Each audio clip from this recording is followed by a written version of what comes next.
Hey guys, let's get more news from Dallas Cowboys, but first don't forget to subscribe to the channel and leave your like. Dallas defense focused on Miami speed. The Dallas Cowboys will travel east this weekend to take on one of the fastest teams in NFL history, with the Miami Dolphins sending their electric offense to the field led by Tyreek Hill, Jalen Waddle, Raheem Mostert and Devon Achane. The challenge for Dallas defense begins and ends with limiting Miami's speed to keep its weapons under control and away from explosive plays. When any of the Dolphins' speed weapons go out into space, dangerous things happen, and that's at the forefront of the Cowboys' defense's mind heading into Sunday. "It takes everyone to take those guys down in space," cornerback Stephon Gilmore said. "We have to stay physical up front and make great tackles and plays behind. Just play with great technique, trust your teammates and be physical. Being physical is what it comes down to. Win the line of scrimmage. If we take care of that, we'll take care of the game."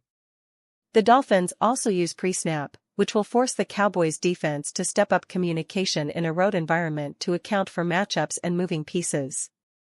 "It all comes down to communication," Gilmore said. "Once they make a move, you have to communicate with your teammates to stay on the same page." The challenge with Tyreek Hill is unique in itself, as the Dolphins' top speed weapon is closing in on the NFL's first 2,000-yard receiving season and is expected to return to the field after a bye week for a blow to the ankle. "Once he has the ball in his hands, it's hard to tackle him in space," Gilmore said. "People didn't think he was a catcher before he came into the league. They thought he was more of a gadget guy, but every year he's proven he's a great catcher. You have to be smart and play with good technique and then go from there. He's one of the best receivers in the league. Obviously, he's probably the fastest player in the league. It's definitely going to be a big challenge for us, but I think we'll be prepared." While the challenge is daunting, it is achievable for a defense that has experience this season in limiting dangerous offensive weapons. Even after a big loss in Buffalo, confidence is high to bounce back on defense before Miami. "We also have fast players," Gilmore said. "It's going to be a big challenge, but we have a great defense. It's going to be fun." The McCarthy Chronicles, Cowboys still not ready for the biggest stage. "Just when we started to believe in this team, they offer up plenty of reasons to feel foolish for ever having done so. It's a tale as old as time with this Cowboys franchise, but one that really felt like it was starting to melt away under Mike McCarthy's leadership. The last time the Cowboys prompted a same-old Cowboys sentiment was that 49ers game in Week 5. The team was quick to write off the Cardinals' loss as a lapse in focus, coupled with the fact that they were down 3 starters on the offensive line. Dallas took out their frustrations on the Patriots, who have just 2 wins since then, and looked ready for their rematch with the 49ers. That, of course, led to an absolute dismantling on Sunday Night Football. It was a harsh reminder that the Cowboys were a good team but still nowhere close to the same stratosphere as the 49ers, the class of the NFC. Things turned around quickly after that game, though. San Francisco lost 3 in a row, suddenly looking vulnerable, and the Cowboys' offense started clicking. McCarthy was in his bag every week, and Dak Prescott rapidly ascended to the forefront of the MVP race. The Cowboys won 7 of their next 8, with the only loss being a very narrow road loss to the Eagles that was avenged in dominant fashion just 5 weeks later. Which brought us all to this most recent game. The Cowboys seemingly announced themselves as a legitimate contender with their big win over the Eagles, moving into first in the NFC East and needing just one more Eagles loss to control their destiny in the division. They got that on Monday night, as Philadelphia lost to a Seahawks team led by backup quarterback Drew Lock. All the Cowboys had to do was take care of business, but they couldn't do that. Not only did Dallas lose in Buffalo, but it wasn't even close. The offense was horrible, Prescott rarely had time to throw, and when he did he was missing left and right, and the defense got bullied in the trenches from start to finish. Even the special teams unit was hurting the Cowboys, with a roughing the kicker penalty that erased a rare stop on defense. In just about every way, this game was reminiscent of the 49ers game, and easily the worst this team has performed since then. Chandler Jones visits the Dallas Cowboys facility. Former Arizona Cardinals edge rusher Chandler Jones was briefly spotted at the team facility today at Dallas Cowboys. Jones recorded himself on Instagram Live around noon local time driving to where he used to practice for years before being released after the 2021 season.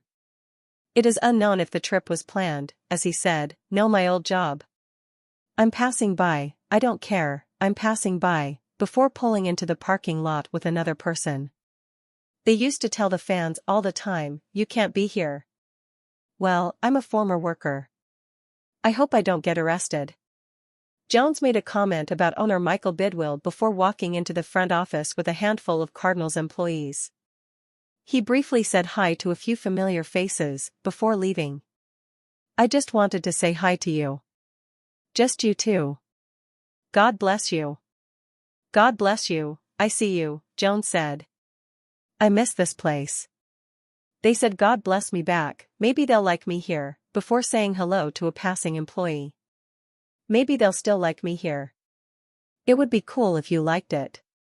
Jones ended the video shortly after, which is still available on his profile. Jones is back in Arizona, although it is unknown how long he has been away from Las Vegas.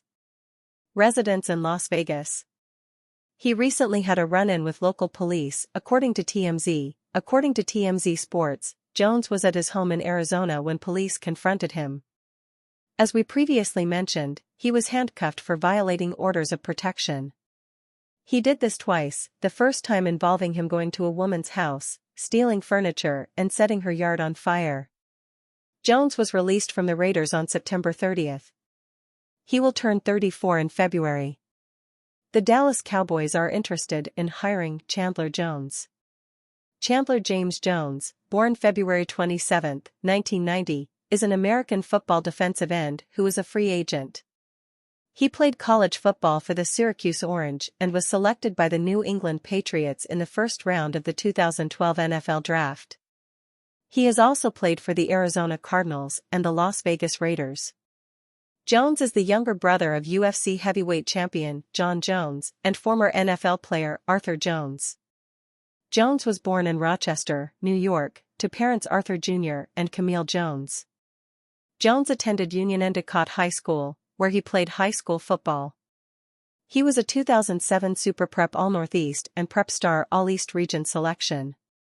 Jones was ranked as the 8th best prospect of the state of New York by Scout.com. Jones attended and played college football at Syracuse from 2008 to 2011. After not playing as a freshman in 2008, he appeared in 12 games as a sophomore. He totaled 52 combined tackles and 1.5 sacks. And you fan, what do you think of the Chandler Jones situation? Leave your opinion in the comments.